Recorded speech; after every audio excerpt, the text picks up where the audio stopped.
Ground beef is supposed to be one of the easiest things to buy. Cheap, familiar, routine.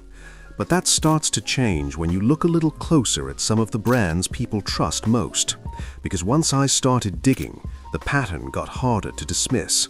The names were familiar, the warning signs were not. And the deeper this went, the less this felt like a small grocery issue.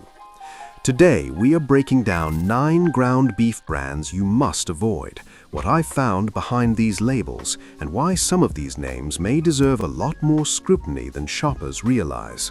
Starting with number 9, Costco Kirkland Signature Ground Beef.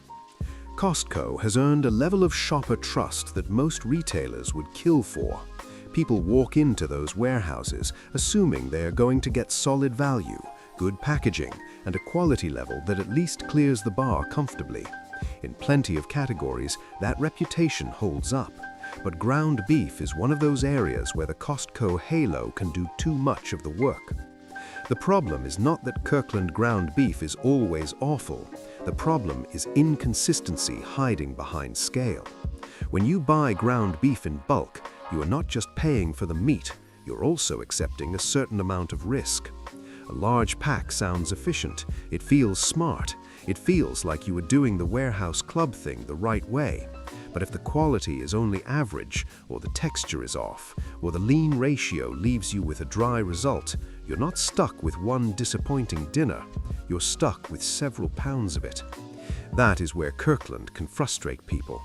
The organic version often looks like the more responsible option, but it also pushes the price high enough that expectations change. Once you're paying premium adjacent prices, shoppers stop judging the product like a warehouse bargain and start judging it like meat. And on that level, too many people come away underwhelmed. Some describe it as mushy in the pan. Others say it cooks down in a way that feels strangely dry for beef sold under a quality-first retail reputation. Even the leaner ratios can work against the experience, producing meat that behaves more like a nutritional compromise than something you would actually choose for flavor. And that's really the issue here.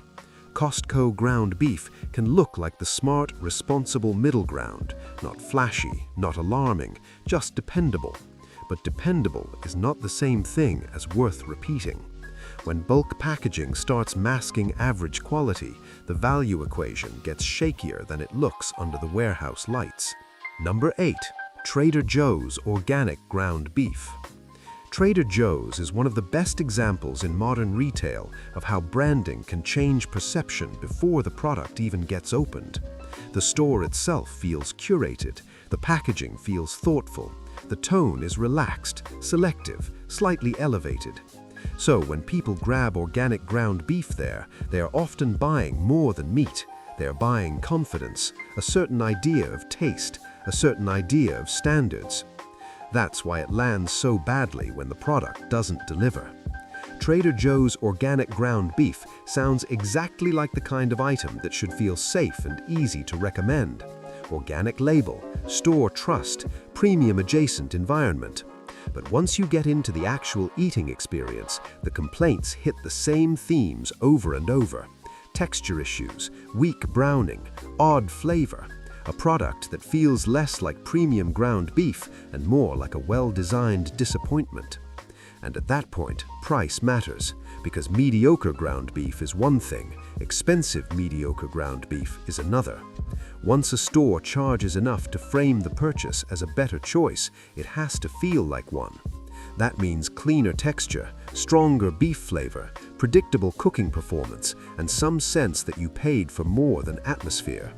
Too often, Trader Joe's ground beef feels like you paid for the store's overall reputation and then filled in the rest of the experience with your imagination. That's the trap with trusted lifestyle grocery brands. Shoppers lower their guard in categories they should probably examine more closely. A strange off note in a bargain bin product feels expected. The same problem inside an organic package from a beloved store feels like a breach of contract. And that's why Trader Joe's lands here. Not because it's the most dangerous product on the list, because it represents one of the clearest examples of branding over performance. If this video is helping, subscribe now because we went through the research, the red flags, and the details so you don't have to. Number 7. Target Good & Gather ground beef.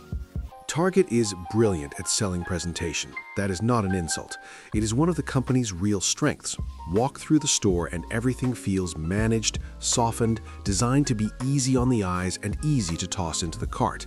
Their in-house labels are built around that same instinct. Good & Gather sounds modern, clean, reassuring. It sounds like a brand created to remove friction from decision-making. That works very well until the product inside the package starts being judged on what it actually is. Ground beef is one of the worst categories for style-first grocery branding because there is nowhere to hide once it hits the pan. You can only do so much with a clean label when the texture is forgettable and the flavor feels flat. And that is the most common problem here. Good & Gather ground beef is not dramatic enough to become a legendary disaster. It is something almost worse for the price it asks: bland, generic, and difficult to justify. At around $5 to $6 per pound, it sits in that annoying middle zone where it is too expensive to be written off as a budget option and too uninspired to feel like a quality purchase. That pricing reveals the real issue. This is not just about one weak supermarket package. It is about a retailer believing the trust built in one area of the store can be transferred into another without doing the harder work of making the product genuinely stand out. And shoppers feel that gap. A lot of store-brand ground beef is average, but Target's version somehow manages to feel especially hollow because the label implies thoughtfulness the eating experience does not support. It is the kind of product people buy once because it looked good in the refrigerated case, then quietly leave behind the next time because nothing about it was memorable except the sense that it should have been better. Before we get into the deeper industrial side of this list, take a second and subscribe if you like breakdowns that do more than just rank products on taste alone, because the next entries are where the front label starts mattering less than the system behind it. Number 6. Kroger ground beef. Kroger is where this stops being just a conversation about disappointing grocery store meat and starts becoming a conversation about how industrial normalcy works. Kroger is massive. That matters. When a store moves the kind of volume Kroger does, its ground beef is not just another option on the shelf. It is part of how millions of people define ordinary food. That gives the brand a kind of camouflage. Familiarity makes products feel simpler than they are. The store brand packaging looks plain, trustworthy, functional. It does not scream for attention. It does not need to. The scale does the work. People assume something this common has already been vetted by reality. But history matters here. Kroger was one of the major retailers caught up in the lean, finely textured beef controversy before consumer backlash forced the issue into the open. That product, treated with ammonium hydroxide and made from trimmings most shoppers never imagined were ending up in retail ground beef, had been part of the supply chain without clear disclosure that average consumers would actually notice or understand. Kroger's position was essentially that the product was approved and safe, and that removal was driven by customer concern rather than an internal moral awakening. That is the line that should bother people, because it tells you how these systems work when the public is not paying attention, not necessarily by breaking rules in a way that makes for easy scandal headlines, but by taking maximum advantage of how little the average shopper sees. If the process is technically permitted, if the label does not require detail, if the meat keeps moving, then the machine keeps running. And Kroger's ground beef still carries that feeling. It is not just about what's in the package on one random Tuesday. It is about how a supermarket giant normalizes industrial inputs and then wraps the result in the trust of a neighborhood grocery chain. When you buy from Kroger, you're buying from scale itself. That is what puts it here. Number 5. Tyson Foods ground beef. Tyson is a name people know, which almost makes it more unsettling. There is something about brand familiarity that reduces skepticism. When a company is that recognizable, people stop thinking of it as a system and start thinking of it as a fixture. Tyson chicken, Tyson beef, Tyson as a permanent part of the American grocery landscape.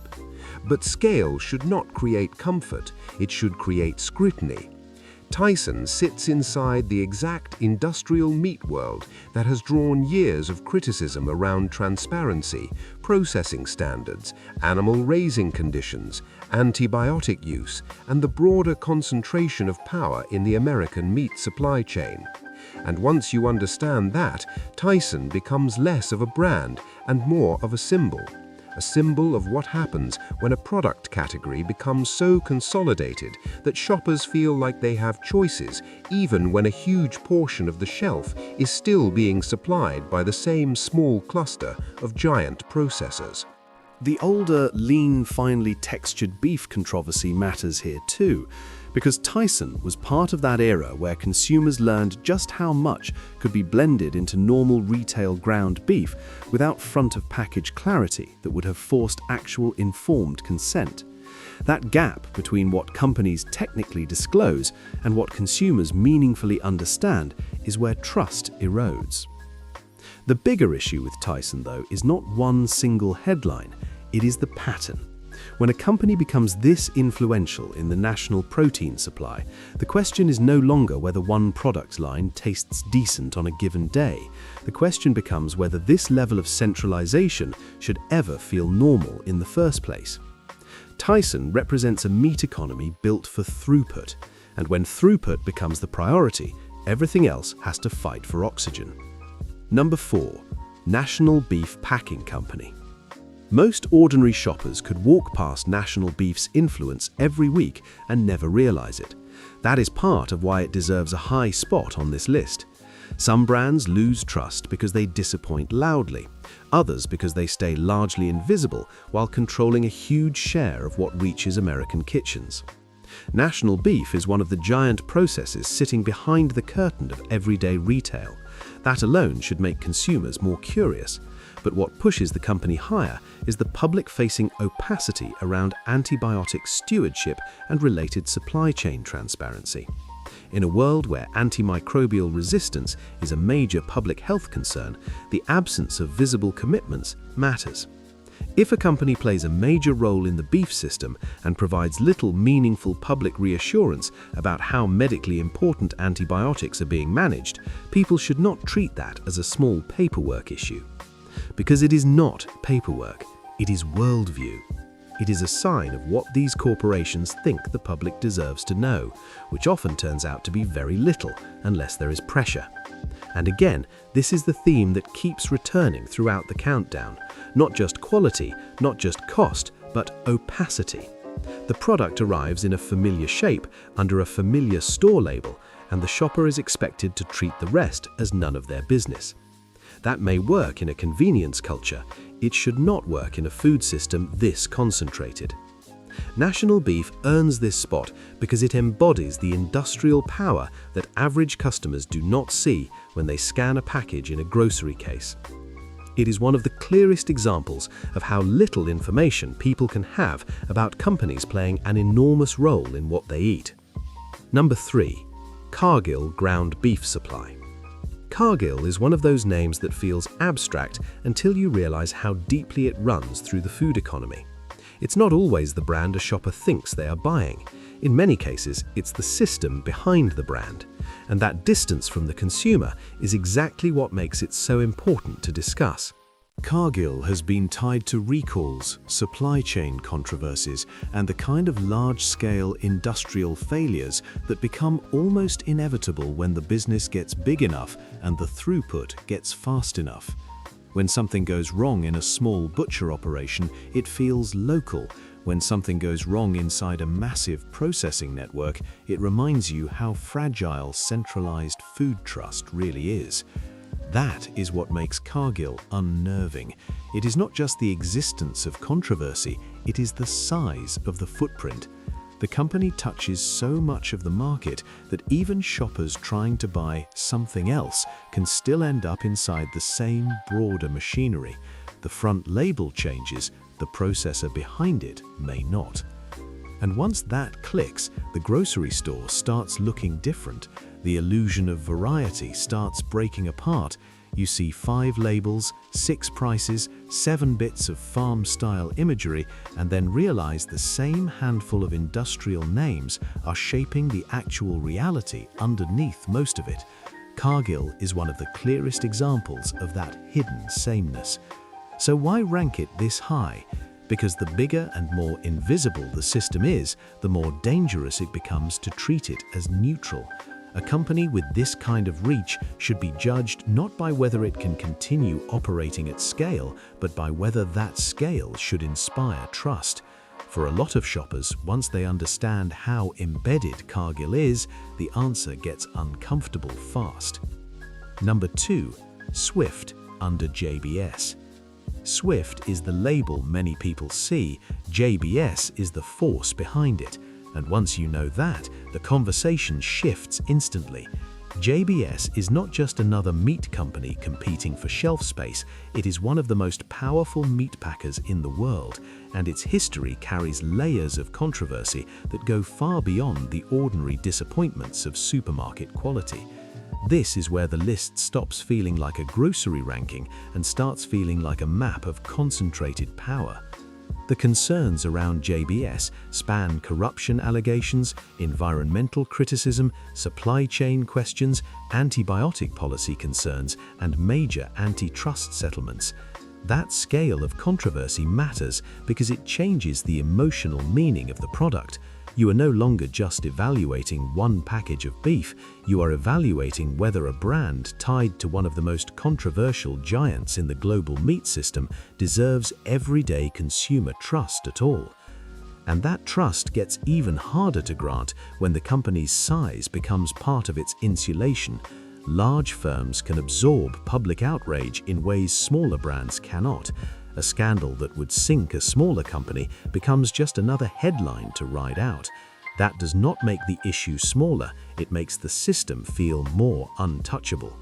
When you see Swift on a package, you are looking at the softened consumer-facing edge of a far larger industrial structure, a structure with enough reach to shape prices, supply chains, land use, and public confidence all at once.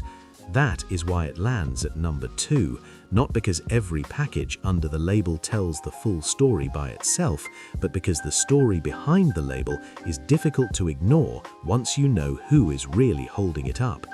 And that brings us to the label millions of Americans have probably tossed into their carts without a second thought. Number 1. Walmart Great Value Ground Beef. Great Value Ground Beef is not number 1 because it is the most glamorous case on this list. It is number 1 because it represents the full industrial model in its most normalized form. Cheap, familiar, everywhere, and built on the assumption that a low price will end the conversation before the shopper asks what made that low price possible. That is the power of Walmart. Not just scale, but scale combined with emotional normalization. If something is in the refrigerated aisle of the biggest retailer in the country, shoppers stop seeing it as an industrial outcome and start seeing it as ordinary life. That makes Great Value more than a private label. It becomes the final form of all the habits this system depends on. Buying fast, trusting the retailer, assuming low price equals efficiency rather than compromise. But behind that cheap package is the same massive processing network that shows up again and again throughout this countdown. Major processors, recall histories, older controversies around lean, finely textured beef. The quiet fact that the store brand on the front does not mean the product was raised or processed in some uniquely Walmart-controlled world. It means Walmart sourced from the dominant industrial system and sold the result under its own trusted umbrella. That connection became even harder to ignore after recalled ground beef tied to Cargill production reached Walmart shelves in 2024. No illnesses were confirmed in that case at the time of announcement, but that does not erase the core lesson. Recalls do not create the exposure window, they reveal it after the product has already moved. And that is why great value takes the top spot. It is not just inexpensive meat, it is a case study in how the modern grocery system trains people to confuse convenience with confidence. Walmart did not build that machine alone, but its private label may be the cleanest, simplest symbol of what the machine looks like when it is working exactly as designed. Now the good news. Not every option in the ground beef aisle deserves that level of skepticism. A few brands actually feel like they are solving the problem instead of hiding inside it. Number 3. Aldi ground beef. Aldi works because it understands something a lot of bigger retailers forget. Shoppers can forgive simplicity, they can forgive limited selection, they can forgive a less glamorous shopping experience. What they will not forgive for long is paying too much for something that feels cheap anyway. When Aldi gets ground beef right, it feels like a small act of revenge against the rest of the market. The pricing can undercut better-known names while still delivering real flavor, solid browning, and a texture that actually behaves like meat instead of collapsing into watery disappointment. Their grass-fed and organic options, especially when priced aggressively, make some more expensive competitors look ridiculous by comparison. The honest caveat is consistency. Aldi is not perfect. Some batches draw complaints, some shoppers notice off smells or weaker texture from time to time. But value matters, and value is where Aldi keeps pulling itself back into the conversation. If a product is going to be imperfect, it helps enormously when it also costs less than the prettier disappointment sitting 3 feet away. That is what makes Aldi worth considering. It doesn't pretend to be a luxury story, it just tries to deliver beef that feels like a better deal than the market expected. Number 2. Laura's lean beef. Laura's lean fills a very specific gap, and it fills it well. A lot of leaner ground beef products feel like they were designed by nutrition labels instead of people who understand eating. They check boxes, they make claims, and then they dry out, crumble poorly, or taste like health food punishment. Laura's lean works because it does not stop at the claim layer. It backs the positioning up with a product that still performs. The cleaner branding, hormone-free messaging, no antibiotics claim, and heart health framing all matter. But they matter because the experience in the pan and on the plate holds together. The texture stays disciplined without going lifeless. The flavor stays recognizably beefy instead of drifting into sterile leanness. And the price, while not bargain level, usually stays within reason for what you are getting. This is the kind of brand that makes sense for people who want to step up from commodity beef without jumping all the way into overpriced boutique grocery territory. It is thoughtful without becoming precious. That is harder to pull off than it sounds. Number 1. Butcher Box. This one lands at the top because it addresses the deepest anxiety running through this whole countdown, the desire to know what you are actually buying.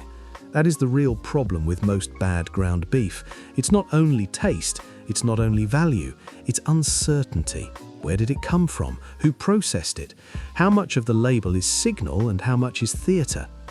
ButcherBox works because it replaces a lot of that ambiguity with traceability, consistency, and a model built around quality being the main promise rather than a lucky side effect. The grass-fed, grass-finished positioning helps, the tighter sourcing helps, the packaging format helps. But more than anything, it's the sense that the brand is trying to solve the exact trust problem the industrial grocery shelf created. And when a company can give you beef that browns well, tastes strong, arrives in reliable 1-pound portions, and feels easier to explain to yourself than the average supermarket private label, that clarity has value. It's not the cheapest route, but cheap is what created half the problems in this video. Sometimes paying a little more to remove the guesswork is the smarter move. So here's the bottom line. Ground beef is too common in most people's diets to be treated like an automatic purchase. Check the establishment number inside the USDA inspection mark. Look into recall history. Pay attention to who is actually processing the meat behind the label. Don't assume a store brand means a separate, cleaner system, and don't let farm-style imagery or polished branding make decisions for you. That's what makes this issue harder to ignore than most shoppers realize. Some of these brands look familiar, trusted, and completely normal on the shelf, but once you start looking closer, the picture changes fast. And if that surprised you, I want to hear your take. Which brand on this list stood out the most to you, and have you ever bought one of them before? If you found this breakdown useful, hit like, subscribe to the channel, and stay with us for more videos that uncover what others miss.